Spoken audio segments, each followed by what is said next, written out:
the gay king's broken engagement, and the doctor affair that got her locked away. A woman strapped down, shivering under relentless ice water in a dark asylum. Yet this broken prisoner once stood at the absolute pinnacle of European royalty. Why was medicine weaponized to crush a princess simply because she dared to seek love? Born on the 22nd of February 1847 at Possenhoven Castle, Duchess Sophie Charlotte of Bavaria entered a world defined by immense privilege and equally immense obligation. As the youngest daughter of Duke Maximilian Joseph and Princess Ludovica, she belonged to one of the most ancient and powerful dynasties in Europe. Sophie was known for her striking beauty, possessing a clear soprano voice, a deeply romantic disposition, and a profound passion for the arts.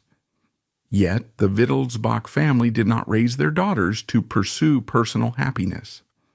They were raised to be strategic assets, pawns meant to secure alliances on the grand chessboard of 19th century European politics.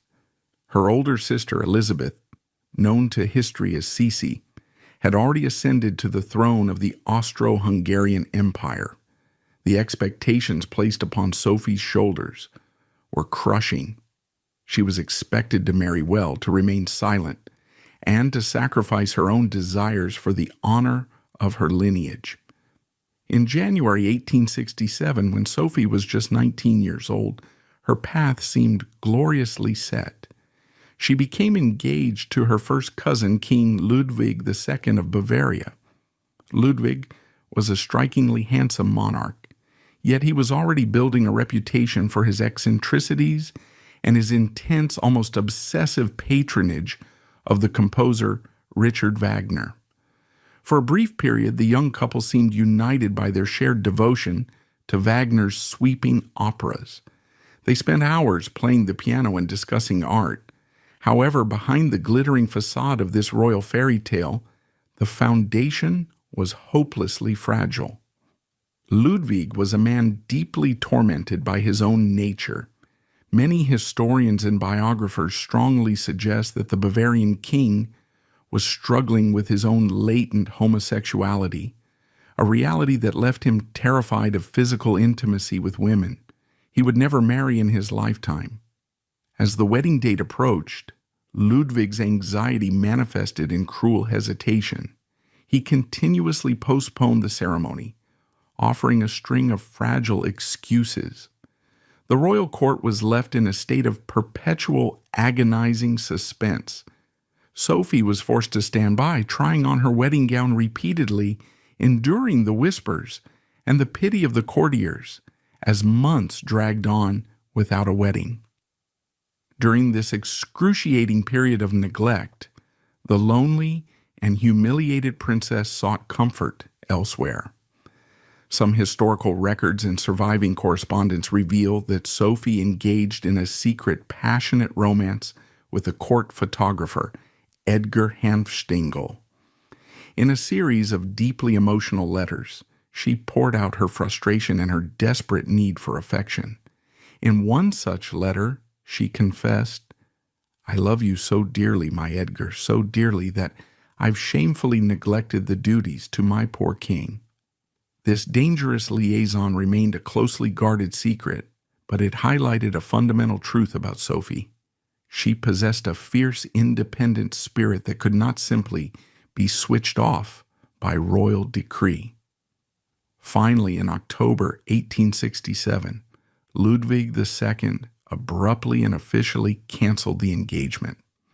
The public rejection was a catastrophic blow to the pride of the Wittelsbach dynasty. In the eyes of the aristocracy, a canceled betrothal left a woman deeply compromised. Sophie was no longer a prized bride. She was a source of embarrassment. To swiftly cover the scandal and salvage the family's dignity, a replacement marriage was hastily arranged.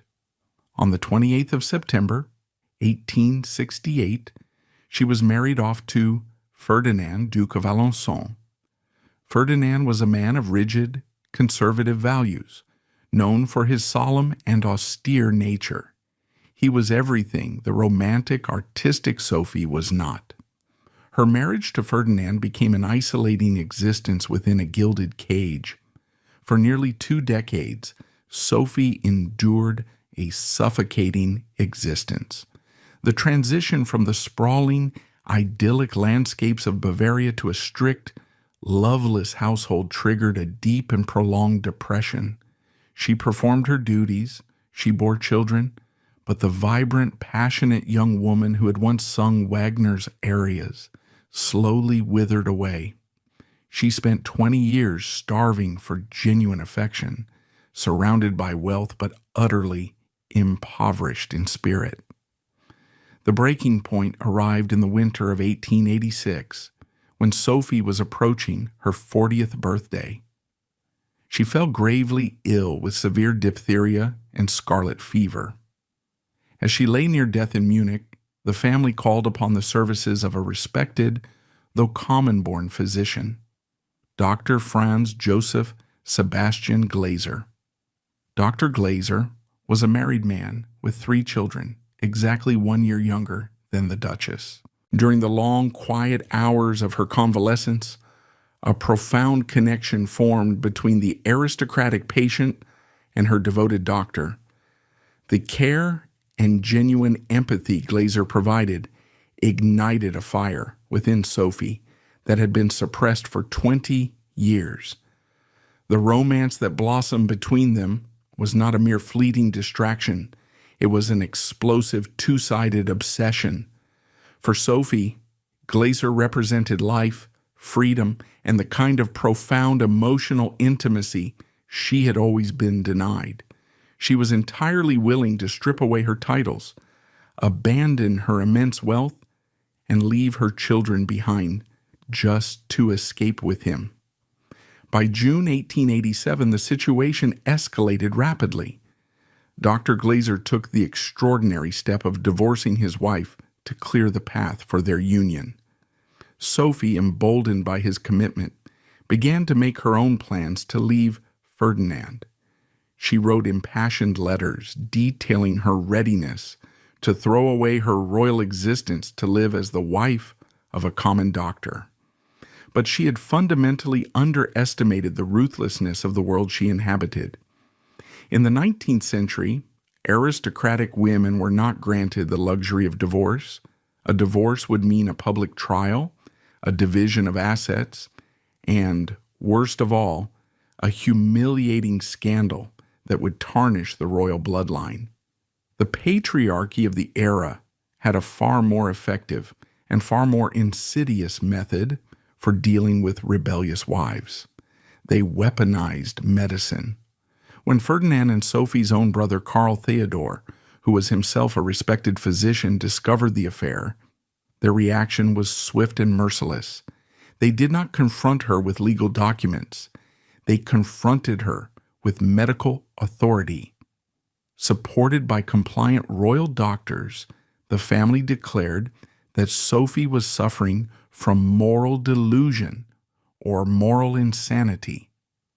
This was a highly convenient psychiatric diagnosis of the era, frequently used to pathologize any behavior in women that defied the strict social and sexual expectations of their husbands.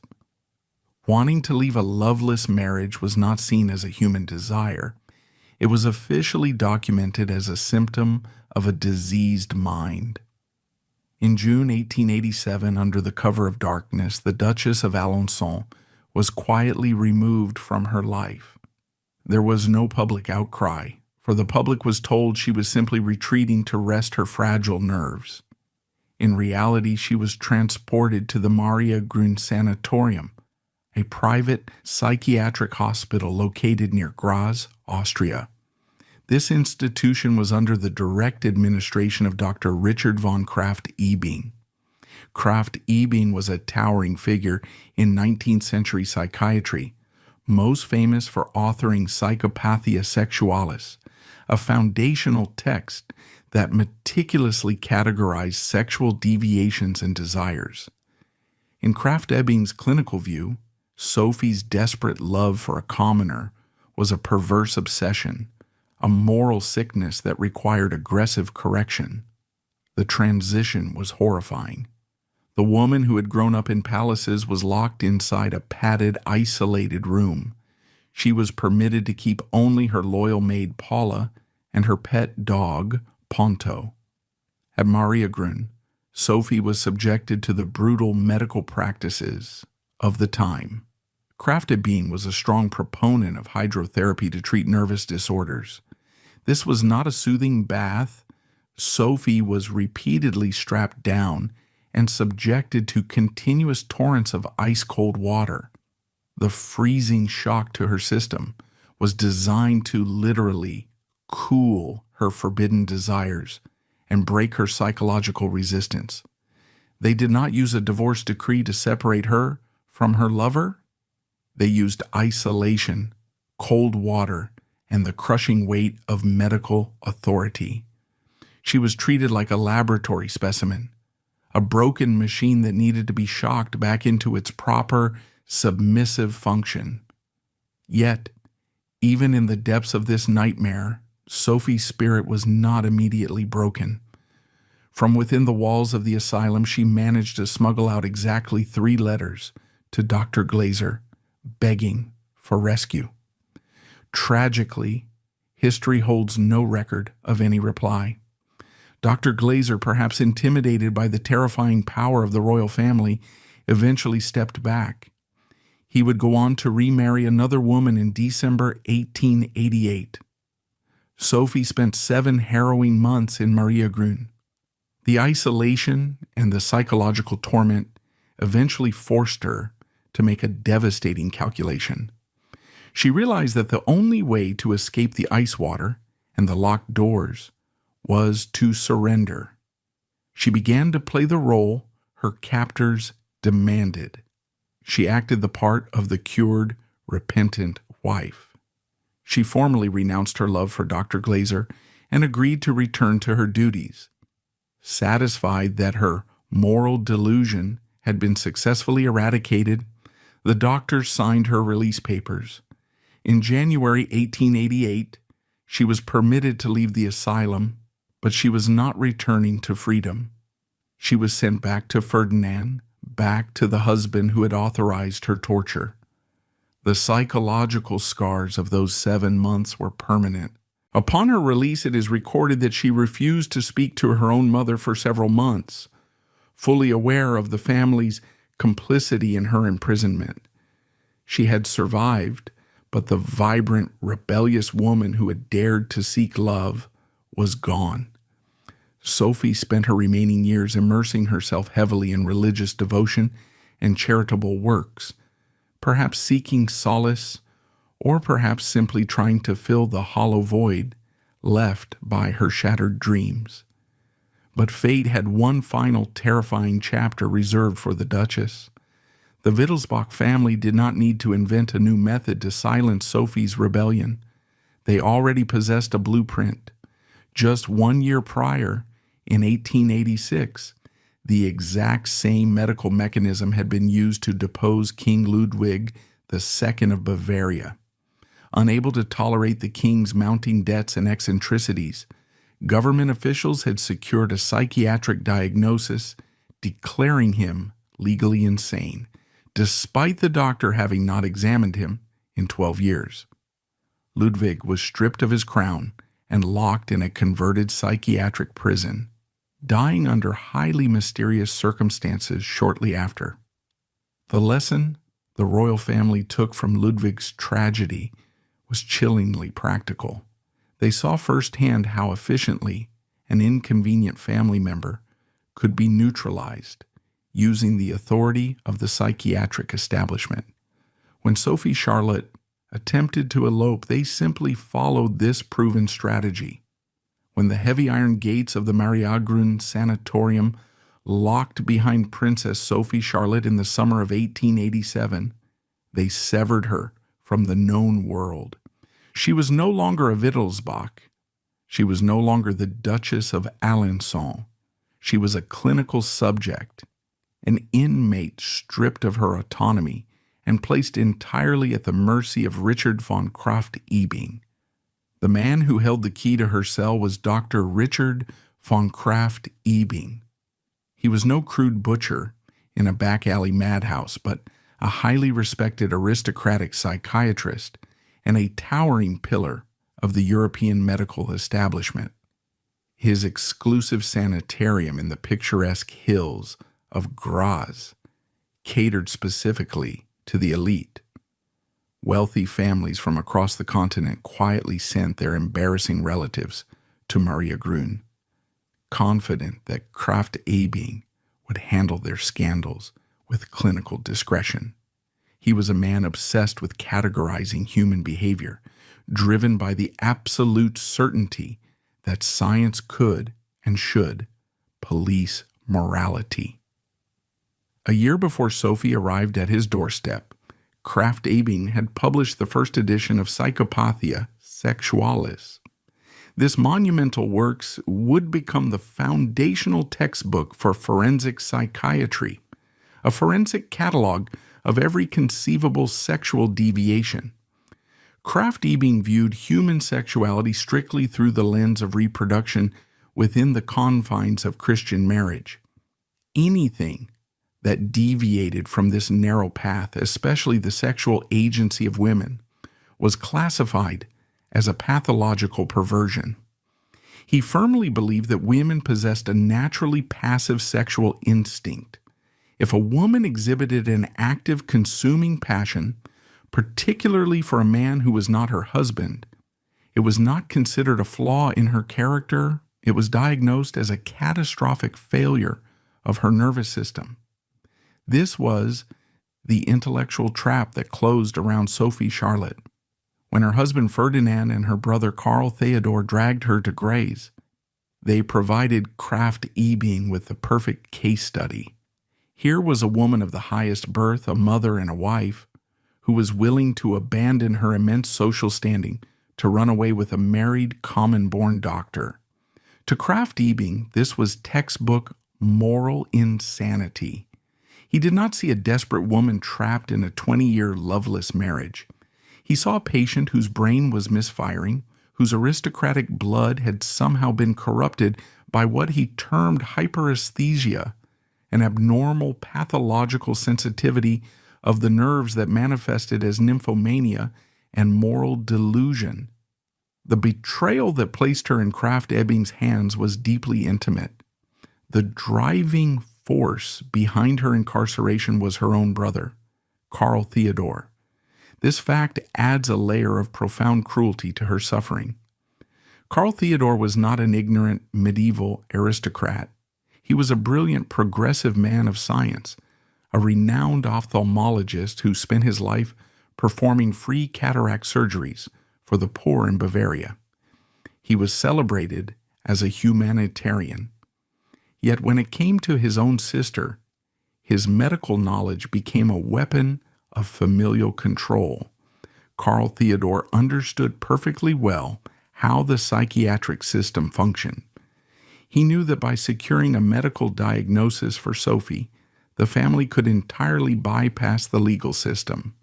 There would be no public divorce proceedings, no scandalous letters read aloud in a courtroom, no opportunity for Sophie to defend herself or expose the misery of her marriage to Ferdinand.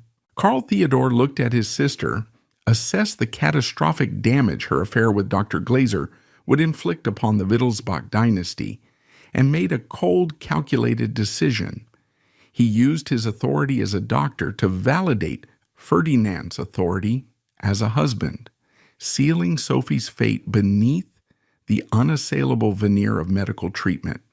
The family honor was the patient that required saving. Sophie was merely the diseased organ that needed to be excised. Inside the walls of Maria Grün, the reality of this treatment was an exercise in systematic dehumanization. Sophie's royal titles were useless.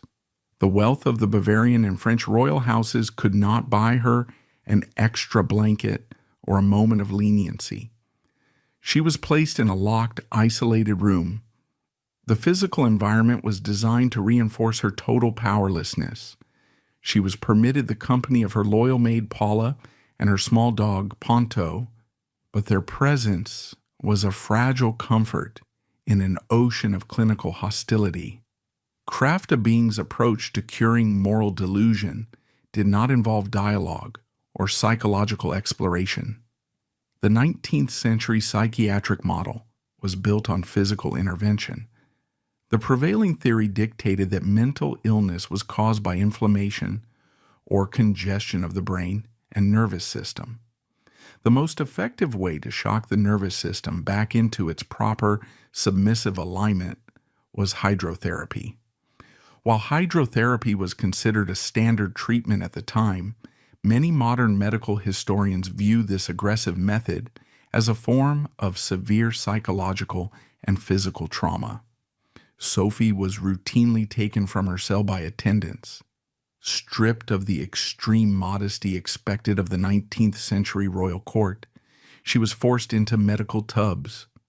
She was then subjected to relentless torrents of ice-cold water. The water was not poured. It was blasted against her skin from high-pressure hoses. The physical shock was agonizing. The freezing water caused her muscles to violently contract, her breathing to become ragged and panicked, and her heart to race wildly. She was kept under the freezing spray until her body was entirely numb and her resistance was physically broken. The doctors stood by, observing her torment with clinical detachment, taking notes on her heart rate and her physical reactions.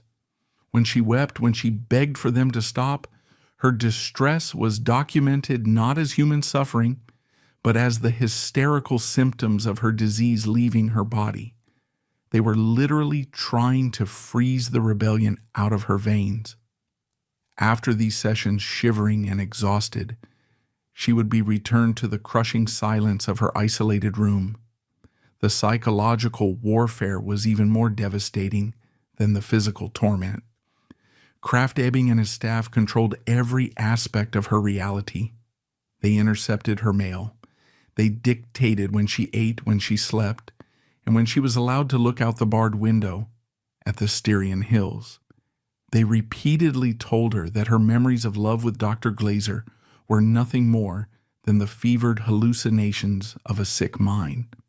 They insisted that the only truth was her duty to Ferdinand, and her only path to salvation was absolute submission. It was within this suffocating, terrifying vacuum that Sophie attempted to fight back. She knew that her family had abandoned her, but she still clung to the hope that the man she loved would save her. Dr. Franz Joseph Sebastian Glaser was the reason she was enduring this hell. He had promised her a new life. He had divorced his own wife to be with her. Surely he would not leave her to rot in an Austrian madhouse. Relying on the desperate loyalty of her maid Paula, Sophie managed to bypass Krafft Ebing's strict surveillance. Paula smuggled 3 letters out of the sanatorium. We can only imagine the contents of those letters, the frantic pleas, the descriptions of the ice water, the begging for Glaser to use his own medical credentials to challenge Krafft Ebing's diagnosis and demand her release. Sophie waited in the dark, measuring the days by the brutal routine of the asylum. She waited for a carriage to arrive, for a lawyer to demand entry, for Glaser to tear down the doors of Maria Grün. The reply never came. The silence from Munich was the final, fatal blow to Sophie's spirit. The reasons for Glaser's abandonment remain buried in history. Perhaps the Wittelsbach family threatened his career, his freedom, or his life. Perhaps the reality of challenging a dynasty and a medical titan like Krafft Ebing was too terrifying for a bourgeois doctor. Or perhaps, stripped of the romantic thrill of a secret royal affair, he simply lost his nerve. Whatever his reasons, his silence confirmed to Sophie that she was entirely, utterly alone. The man she had sacrificed everything for had retreated to the safety of his ordinary life, leaving her to face the monsters of her own class. In December of the following year, Glaser would quietly remarry, closing the book on the princess he left behind. As the weeks turned into months, the relentless machinery of Maria Grün began to achieve its intended goal. The ice water, the isolation, and the crushing realization of Glaser's betrayal ground Sophie's defiance into dust. She was a highly intelligent woman, and she soon recognized the cold, mathematical reality of her situation. She could not fight Krafft-Ebing with anger or logic, because any display of strong emotion was immediately recorded as further proof of her insanity. If she continued to scream, if she continued to demand a divorce, she would spend the rest of her life locked in that room, dying a slow, invisible death. To survive, she had to stop being Sophie Charlotte and become the patient Krafft-Ebing had designed. She had to learn the vocabulary of the conquered. Slowly, carefully, she began her performance. She stopped fighting the nurses. She accepted the hydrotherapy without weeping. During her evaluations with Krafft-Ebing, she altered her narrative. She confessed that her desire to leave Ferdinand had been a terrible mistake, a symptom of her overwrought nerves. She renounced her love for Dr. Glaser, describing it not as a grand passion, but as a shameful, diseased obsession that she had finally overcome. She thanked the doctors for their rigorous care, expressing profound gratitude for being pulled back from the brink of moral ruin. It was a devastating psychological amputation. She was cutting out her own heart to save her body. Krafft-Ebing, secure in the brilliance of his own theories, accepted her performance as a clinical victory. In his records, he noted the gradual disappearance of her hyperesthesia and the return of her moral compass. He had successfully realigned her desires with the dictates of aristocratic society. The machine had worked flawlessly. In January 1888, after 7 months of incarceration, Richard von Krafft-Ebing signed the medical certificate declaring the Duchess of Alençon cured. The heavy iron gates of Maria Grün finally opened. Sophie was escorted out, no longer a raving, rebellious wife, but a quiet, compliant ghost. She was free from the ice water and the padded room, but she was entirely aware that the true prison had simply expanded its borders. She was placed into a carriage and sent back to Paris, back to the vast, opulent mansions of the Alençon family.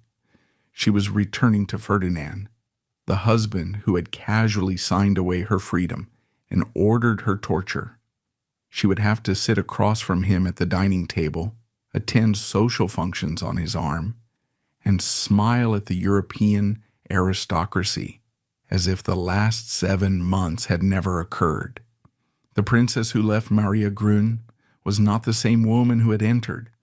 The vibrant, desperate romantic who had dared to risk everything for a common doctor was dead, drowned in the freezing baths of Styria.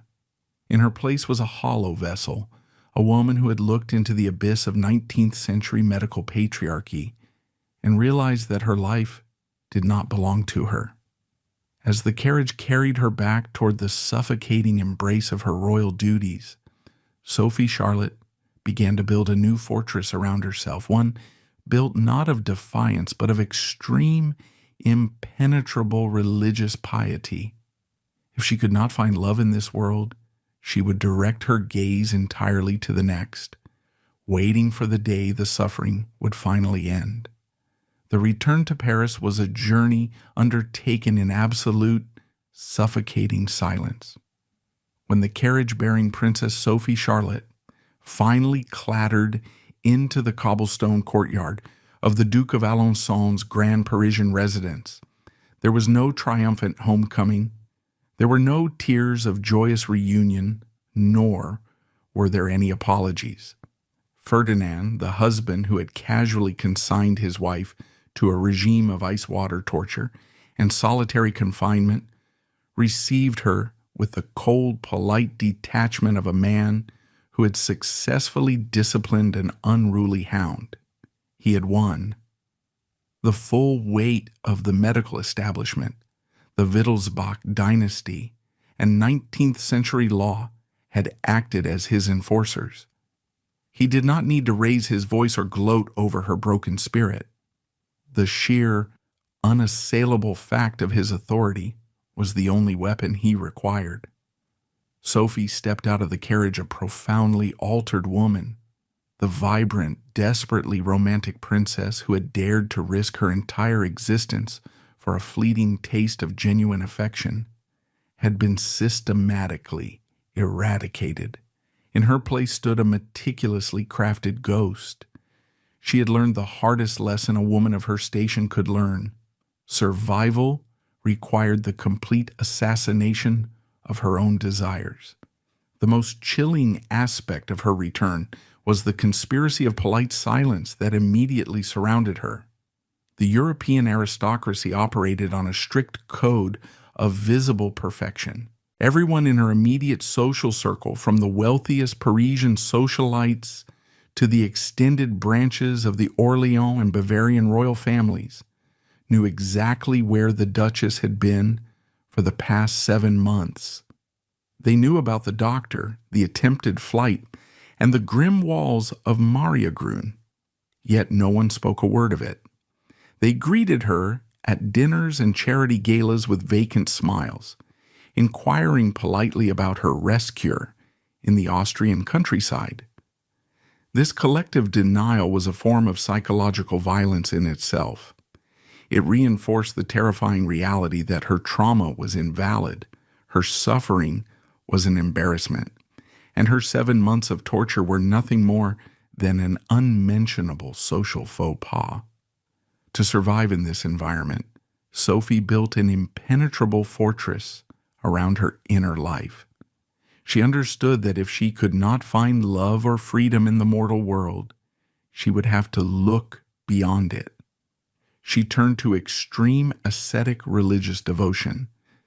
This was not the gentle, comforting piety of a woman seeking solace. It was a fierce, defensive weapon. By entirely dedicating herself to the Catholic faith, she effectively removed herself from the marital battlefield. Ferdinand could command the obedience of a duchess, but he could not argue with a living saint. She joined the Third Order of St. Dominic, a religious order for lay people, and took the name Sister Mary Magdalene. The choice of name was piercingly significant. Mary Magdalene was the ultimate repentant sinner, a woman who had been cleansed of her demons and her past transgressions through absolute devotion to the divine. By adopting this identity, Sophie publicly accepted the narrative that her family and her doctors had forced upon her, that her desire for Dr. Glaser was a sinful, demonic aberration. She wore the label of the penitent as a shield. Her days, once filled with the glittering, hollow engagements of high society, were now strictly regimented by prayer, fasting, and grueling charitable work. She abandoned the extravagant silks and jewels expected of a French duchess, preferring to wear the coarse, heavy wool of a Dominican habit beneath her understated public gowns. This scratchy, uncomfortable fabric served as a constant physical reminder of her penance, a deliberate mortification of the flesh. She actively sought out the poorest, most diseased, and most desperate corners of Paris. She spent her hours washing the wounds of the destitute, feeding the starving, and sitting beside the dying in charity hospitals. Her family and the public viewed this transformation with a mixture of awe and relief. The scandal of her attempted elopement was entirely washed away by the blinding light of her newfound sanctity.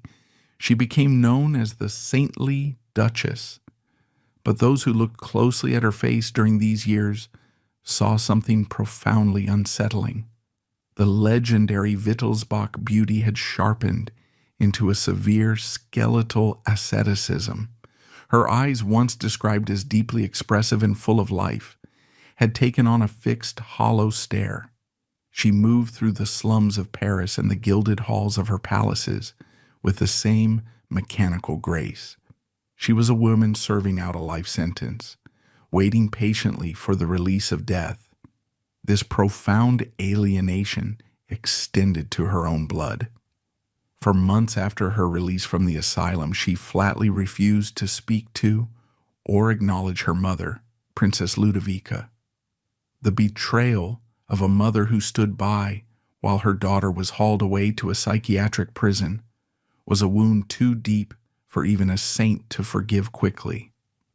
While she eventually resumed a strained correspondence, the fundamental trust was entirely shattered. Sophie realized that the royal blood running through her veins was not a source of protection, but the very poison that had dictated her ruin.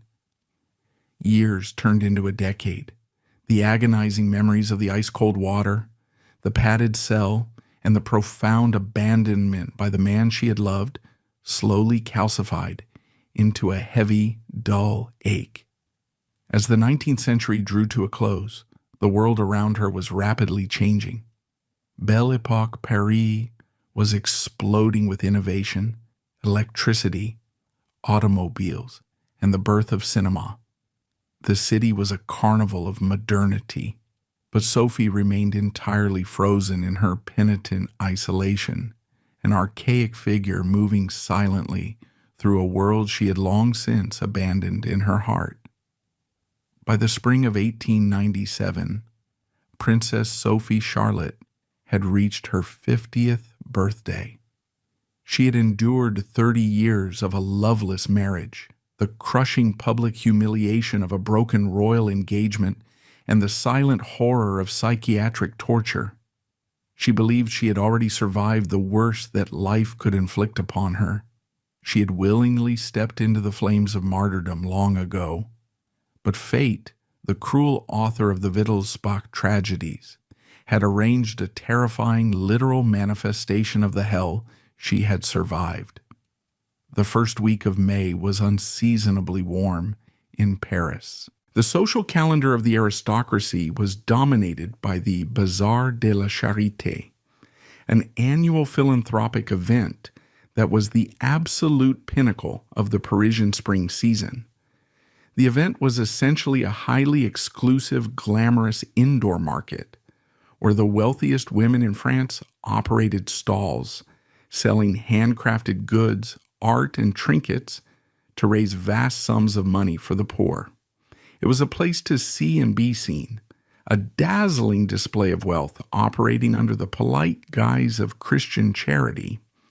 In 1897, the bazaar was held on the Rue Jean Goujon, located in the affluent 8th arrondissement. To house the massive event, the organizers had constructed a sprawling temporary structure in a vacant lot. From the outside, it was designed to look like a picturesque street from old Paris, complete with faux medieval shopfronts, painted wooden facades, and charming canvas awnings. But beneath this elaborate theatrical set lay a catastrophic architectural failure. The entire structure was a monumental fire trap. It was built almost entirely of highly combustible materials, untreated pine wood planks, layers of papier-mâché, vast sheets of canvas, and heavy tar paper used to waterproof the roof. Inside, the stalls were draped in miles of delicate lace velvet ribbons and highly flammable muslin decorations. On the afternoon of May 4th, the bazaar was packed to capacity. Over 1,200 people, the vast majority of them women and children from the highest echelons of society, crowded into the wooden shed. They were dressed in the height of Belle Époque fashion. The women wore enormous, elaborate hats secured with heavy steel pins, restrictive, bone-crushing corsets that severely limited their breathing and movement, and massive trailing skirts made of yards of silk, taffeta, and lace. It was an environment perfectly engineered for disaster, a heavily crowded, highly flammable room filled with people whose clothing physically prevented them from moving quickly. Princess Sophie Charlotte, the Duchess of Alençon, was a central figure at the bazaar.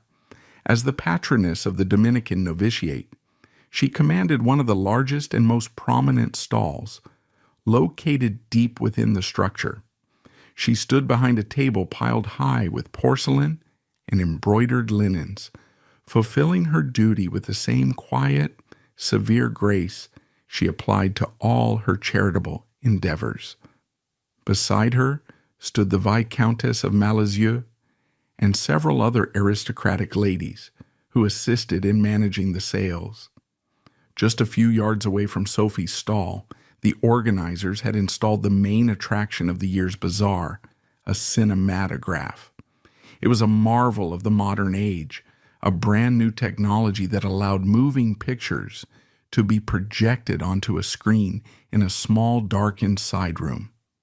Because electrical lighting was not yet reliable for such temporary structures, the projectionist relied on an older, highly volatile light source to illuminate the film, an ether lamp. The lamp required a mixture of liquid ether and oxygen to produce a flame bright enough to project the moving images. Ether is a profoundly dangerous substance. It is highly volatile. Its vapors are heavier than air, and it is explosive when exposed to even the smallest spark. At roughly 4:15 in the afternoon, the projectionist realized that the ether lamp had run dry. In the darkened, cramped room, surrounded by highly flammable celluloid film strips, he made a fatal error in judgment. Instead of waiting for the lamp to cool entirely, he attempted to refill the reservoir. He struck a match to see what he was doing. The invisible, heavy ether vapors that had pooled around the hot lamp instantly ignited. There was a sharp, terrifying whoosh of air, followed immediately by a concussive blast. A violent tongue of blue flame shot out from the cinematograph room, instantly catching the canvas draperies and the papier-mâché walls of the fake medieval street. Inside the main hall, Princess Sophie Charlotte was handing a small ceramic figurine to a customer when the first scream pierced the low hum of polite aristocratic chatter. She turned her head, her severe hollow eyes focusing on the sudden unnatural brightness illuminating the far end of the wooden structure. The fire did not crawl, it sprinted, feeding on the dry pine, the tar paper roof, and the miles of lace decorations. The flames swept across the ceiling of the bazaar with horrifying speed, creating a massive canopy of rolling fire above the heads of the 1,200 people trapped inside. The air was instantly sucked from the room, replaced by thick black choking smoke and the terrifying deafening roar of burning timber. The meticulously maintained facade of 19th century high society shattered in a single second. The polite smiles, the rigid social hierarchies, and the graceful manners evaporated, replaced instantly by raw, screaming animal panic. The explosion of the ether lamp tore through the Bazaar de la Charité with the force of a military artillery shell. In a fraction of a second, the polite, suffocating rules of 19th century aristocratic society disintegrated. The thin veneer of civilization, which dictated how a duchess should stand, how a countess should speak, and who a princess was permitted to love, was incinerated by raw primal terror. The fire fed greedily on the dry pine and the vast sheets of tar paper that formed the roof. It did not burn upward, it rolled outward across the ceiling, creating a suffocating canopy of blinding heat and toxic black smoke.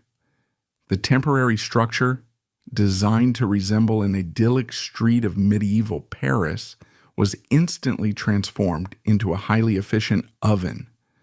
Below this rolling ceiling of fire, 1,200 of the wealthiest and most powerful individuals in Europe realized they were trapped. There were no wide emergency exits. The main entrance was a narrow corridor equipped with turnstiles. Turnstiles designed to admit one elegantly dressed patron at a time. Now, faced with a surging wall of screaming humanity, those turnstiles became lethal barricades. The very trappings of their extreme wealth became instruments of their horrific deaths. The women of the Belle Époque wore intricate, restrictive clothing. Their corsets, reinforced with steel and whalebone, restricted their lung capacity, making it nearly impossible to draw breath in the thick, oxygen-starved air. Their massive bell-shaped skirts, constructed from yards of highly flammable silk, tulle, and lace, dragged on the floor, catching fire from the dropping embers. Once a skirt ignited, the woman wearing it became a walking torch. The elaborate, wide-brimmed hats pinned directly into their hair with long steel needles, caught on the burning canvas falling from above. Panic stripped away all nobility. Historical accounts from the survivors of the Bazaar de la Charité paint a grim and brutal picture of the evacuation. Men of high birth, barons and dukes who prided themselves on their chivalry, were seen using their heavy silver-tipped walking sticks to beat women and children out of their way to reach the doors. The weak were trampled under the heavy boots of the strong.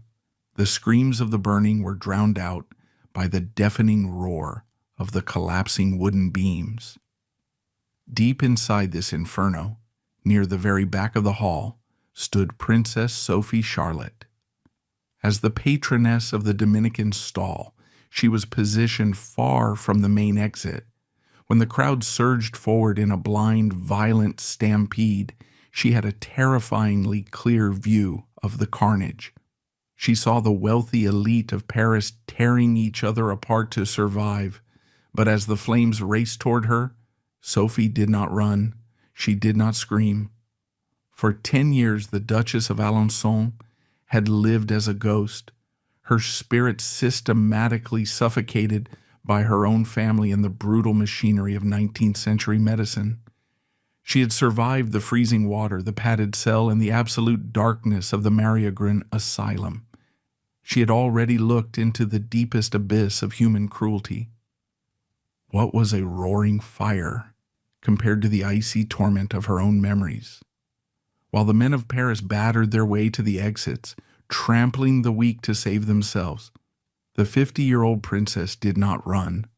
A profound, almost chilling calm settled over her. She found her ultimate agency not in a desperate scramble for survival, but in the unwavering execution of her duty. The Viscountess of Malaizieux, who was standing beside her at the stall, begged the Duchess to flee. Sophie refused. Instead, she turned her attention entirely to the younger women, the novitiates, and the working-class assistants who had been hired to help at the stalls. Sophie physically pushed them toward the only available escape route, a small doorway leading to a courtyard behind the building. She directed the frantic traffic of the terrified girls, shielding them with her own body from the falling, burning debris. When a young assistant grasped her arm, pleading with the princess to save herself, Sophie gently but firmly detached the girl's hand. Her final words, recorded by the survivors, who managed to slip through that back door, were delivered with the absolute, unwavering authority of a woman who had nothing left to lose. "Do not mind me," she commanded. "I will be the last to leave." She did not leave. Within 15 minutes of the initial explosion, the heavy tar-soaked roof of the Bazaar de la Charité collapsed inward. Thousands of pounds of burning timber, molten tar, and flaming canvas crashed down upon the remaining victims. The sound of the collapse was heard across Paris. The intense heat of the collapsed structure was so absolute that it instantly vaporized the remaining oxygen. Princess Sophie Charlotte, The woman who had once waited in a pristine white wedding dress for the King of Bavaria, the woman who had begged for rescue from a psychiatric cell, was buried beneath the burning wreckage. The fire consumed her Dominican habit. It consumed her royal flesh. It burned with such ferocity that it reduced the physical reality of the Duchess of Alençon to ash and charred bone. The family that had sought to control her every movement, her every thought, and her every desire could no longer touch her. The fire had set her free, burning away the suffocating cage of her aristocratic existence. It took hours for the Paris fire brigades to extinguish the smoldering ruins. When the smoke finally cleared, the site of the Bazaar de la Charité resembled a battlefield. Over 120 bodies were pulled from the blackened debris. The vast majority of the victims were women of the highest social standing. The remains were transported to the Palais de l'Industrie, which had been hastily converted into a makeshift morgue. The scene at the morgue was an agonizing display of stripped privilege. Dukes, counts, and wealthy industrialists wandered through rows of charred, unrecognizable bodies, desperately searching for their wives, sisters, and daughters. The fire had been the great equalizer. It cared nothing for titles, bloodlines, or wealth. It reduced the elite of Paris to anonymous blackened husks. Ferdinand, the Duke of Alençon, arrived at the morgue to search for his wife. He walked past the rows of the dead, accompanied by doctors and family representatives. They looked for the familiar silhouette of the Duchess, for a scrap of her clothing, or a recognizable piece of jewelry. They found nothing.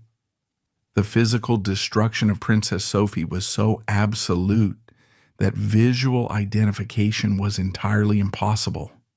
Her body was contracted, severely burned, and completely devoid of any identifying human features.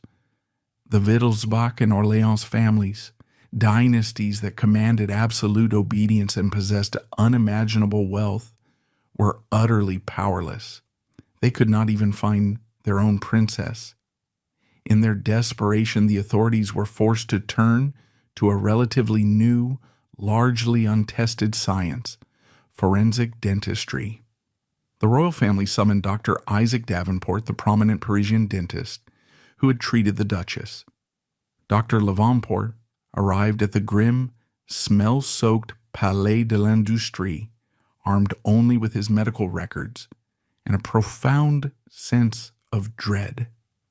For 2 agonizing hours, the dentist moved among the most severely burned female corpses. He had to pry open the jaws of the charred remains, examining the teeth and comparing them against his detailed charts. Finally, he stopped beside a particularly ravaged body. He carefully inspected the upper jaw.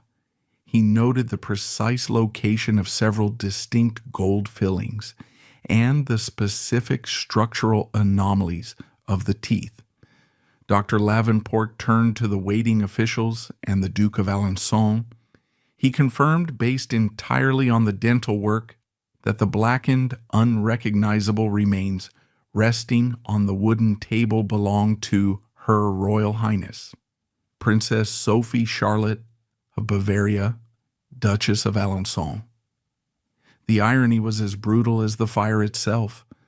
A woman whose entire life had been strictly defined, controlled, and ultimately destroyed by the medical establishment, diagnosed with moral insanity by one doctor to strip her of her freedom, had to be identified by another doctor just to prove she existed in death. The news of her horrific demise sent shockwaves through the royal courts of Europe, but almost immediately, the powerful machinery of the monarchy and the Catholic Church began to spin the narrative. They could not allow the public to remember the Duchess of Alençon as a woman who had despised her husband, who had loved a common doctor, and who had been tortured in a psychiatric asylum. That narrative was too dangerous. It exposed the cruelty and the rot at the core of the aristocratic system. Instead, they seized upon her final moments at the bazaar. They elevated her to the status of a holy martyr. The newspapers and the pulpits across Europe praised her supreme sacrifice, her saintly devotion to the poor, and her heroic choice to save others before herself. She was canonized in the public memory as the perfect, self-sacrificing royal wife. They built a grand memorial chapel on the site of the fire, the Notre Dame de Consolation, cementing her legacy in stone and stained glass. In death, as in life, Sophie Charlotte's identity was hijacked by the institutions that controlled her. They erased Dr. Franz Joseph Sebastian Glaser. They erased the ice water of Maria Grün. They erased the diagnosis of Krafft Ebing. They carefully painted over the terrified, rebellious woman with the golden halo of a martyr. But history, if examined closely, refuses to be sanitized. The medical records remain. The desperate letters she smuggled out of the asylum still exist. The cold facts of Krafft Ebing's brutal psychiatric methods cannot be erased by the smoke of the Paris fire. The true legacy of Princess Sophie Charlotte is not found in the grand monuments built to honor her death. It is found in the dark, silent spaces of her life. It is found in the 20 years of suffocating depression she endured in a forced marriage. It is found in the sheer, desperate courage it took to seek love with a commoner in a society that viewed such desires as pathological.